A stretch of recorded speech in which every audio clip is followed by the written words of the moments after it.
요주의 유튜버까지 살핀다는 경찰 얘기인데 아시는 것처럼 지금 그러니까 8년 전 박근혜 전 대통령 탄핵 정국보다 훨씬 더 분열이 돼 있기 때문에 선거날 직전과 직후 경찰은 초긴장 상태입니다. 저희가 7년 전 화면부터 잠시 보고 오겠습니다.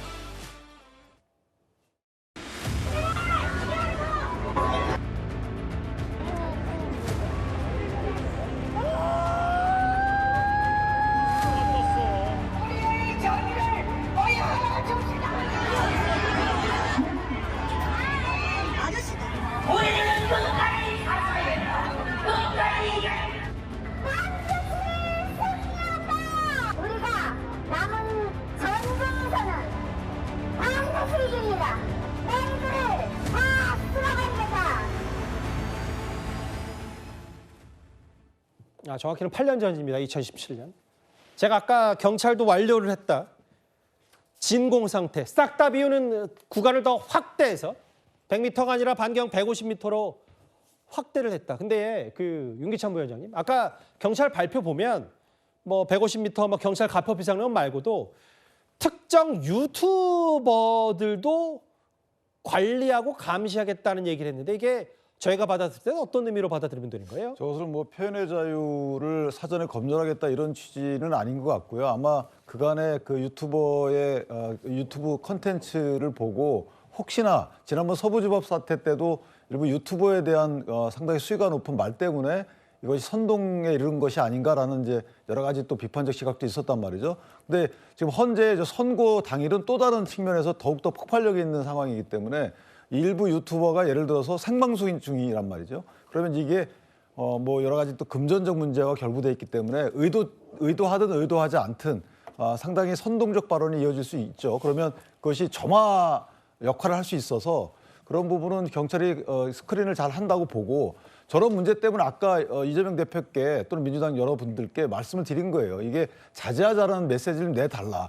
그래야지만 이게 점화가 안 되고 상당히 물이 묻은 상황에서 차분하게 집회가 진행되거나 이럴 텐데 지금 그런 부분을 스스로 거부하고 계시기 때문에 경찰 입장에서 보면 저기 16,000명 정도의 경찰이 와 있다는 거 아니겠어요? 그다음에 경찰 특공대도 현재 내에 잔류하게 되고 그다음에 지금 며칠가량 초과 근무 수당으로 십수억 원이 나가 있는 상태고 그다음에 숙박업소에서 지방에서 온 여러 가지 기동대원들이 잠을 자고 있는 이런 상태인데 이렇게 나라 전체가 혹시나 있을 모를 뭐 폭력 행위에 대해서 미리 방지하게 노력을 하고 있는 상황인데 정치권에서는 왜 그걸 협조를 안 해주는지 저런 유튜버들에 대해서 모니터링 할 정도면 정치권도 본인들 발언에 대해서 또는 주변 사람들 발언에 대해서 모니터링 좀 하고 만약에 그 모니터링 결과 문제가 있다 싶으면 스스로 자제 발언을 스스로 하는 방식으로 폭발력 있는 저 문제 상황을 좀 정리했으면 좋겠다.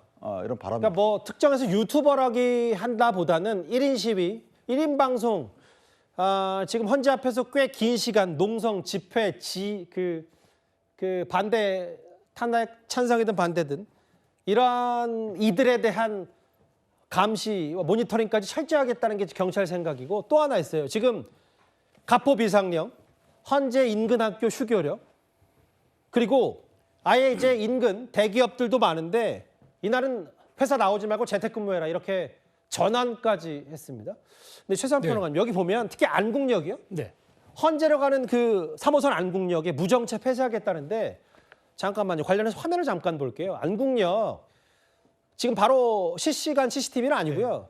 조금 전 CCTV인데 보면 주변이 일단 저렇게 된 상황이고 지금 24시간 철야 농성도 하고 있어서 아예 완충 공간까지 경찰이 마련한 모양이에요. 네, 그렇습니다. 지금 그 완충 공간의 필요성이 제기된 것도 꽤 됐는데 경찰이 저는 잘했다고 보는 이유가 지금 말하자면은 어떤 사고 현장으로 치면은 유증기가 꽉 차 있는 상황이에요. 예. 여기에 누가 불만 당기면 이게 바로 폭발을 합니다. 그런데 이 스팀아웃, 이른바 김 빼기를 좀 해줘야 됩니다. 그 김 빼기 하는 역할, 스팀아웃 하는 역할을 바로 이제 완충 구역이 좀 할 수가 있는데 예. 지금 양쪽이 너무 팽팽히 붙어 있다 보면은 작은 사소한 충돌에도 이게 더 큰 문제로 비화가 될 수 있기 때문에 그런 참사가 오기 전에 그렇게 지금 여러 가지 뭐 무정차 통과라든가 그다음에 양 진영, 그러니까 그러니까 탄핵 찬성과 반대 진영을 조금 거리를 두고 이격 공간을 확보해 놓는다든가 이런 어떤 완충 구역들이 있어야지 그렇지 않다면은 촘촘히 붙어 있다 보면 이게 바둑판처럼 관리가 꼼꼼히 안 되다 보면은 사소한 충돌에도 큰 참사가 날 수 있기 때문에 경찰이 그런 사이사이의 완충 공간 그 확보에 대해서 굉장히 앞으로도 더 신경을 쓸 필요가 있겠다는 말씀을 드리겠습니다.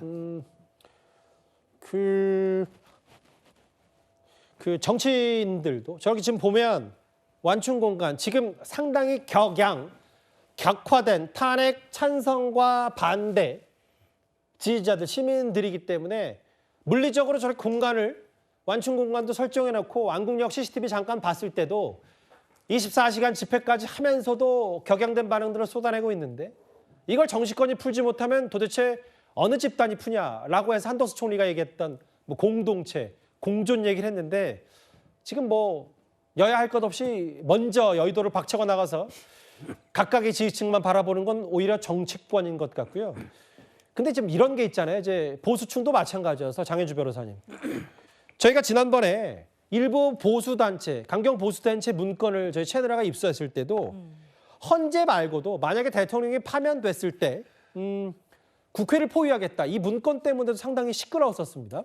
그렇죠. 탄핵이 인용되면 그 후에 이제 국회로 가서 국회를 무한 포위하겠다. 이제 이런 취지가 담긴 문건이 이제 공개가 된 적이 있었기 때문에 당시에도 굉장히 논란이 됐었습니다. 특히 국회 측 관계자도 탄핵이 인용됐는데 왜 헌재가 아니라 국회가 오히려 타겟이 되는지 이해하기 어렵다라는 이야기도 한 적이 있었거든요. 사실 그렇기 때문에 물론 뭐 이 문건대로 무조건 이루어진다라고 보기는 어렵겠지만 적어도 국회 차원에서의 대비는 필요해 보이고 따라서 국회도 내부적으로 관련해서 뭐 보안 점검 같은 것은 들어간 것으로 알고 있습니다. 따라서 아마 탄핵 선고 일에는 사실상 뭐 헌재뿐만이 아니라 관련 주요 시설이라든지 뭐 국회를 포함한 뭐 주요 언론사라든지 이런 부분에 대해서도 경찰이 어느 정도 보안이라든지 또 경비 태세를 갖춰야 되는 것 아닌가라는 이야기도 나오고 경찰도 내부적으로 검토를 할 것으로 보입니다. 뭐 국민의힘 의원 20명도 망청 신청을 했다고 하는데 800대 1인데 지금 현재까지 3,550대 1. 조금 전 집계에 따르면 7만 5천 명이 지금 방청 신청을 했다니까 국민적 관심이 높죠. 그만큼 어떤 기각이든 인용이든 각하든 어떤 결론이 나와도 정치적 후유증이 만만치가 않을 거기 때문에 7만 5천 명. 저희 뉴스탑10 진행하는 저녁 6시 현재 7만 5천 명. 또 3시간 만에 4천 명이 증가했고요. 아까 여기 계신 분들이 좀 김을 빼고 좀 냉정함, 차분함을 되찾기 위해 정치권이 선봉에 서야 된다는 말씀도 하셨고. 근데 이제 정치권의 파장이 만만치가 않아서요. 걱정이 많습니다. 7만 5천 명이 방청 신청을 했다.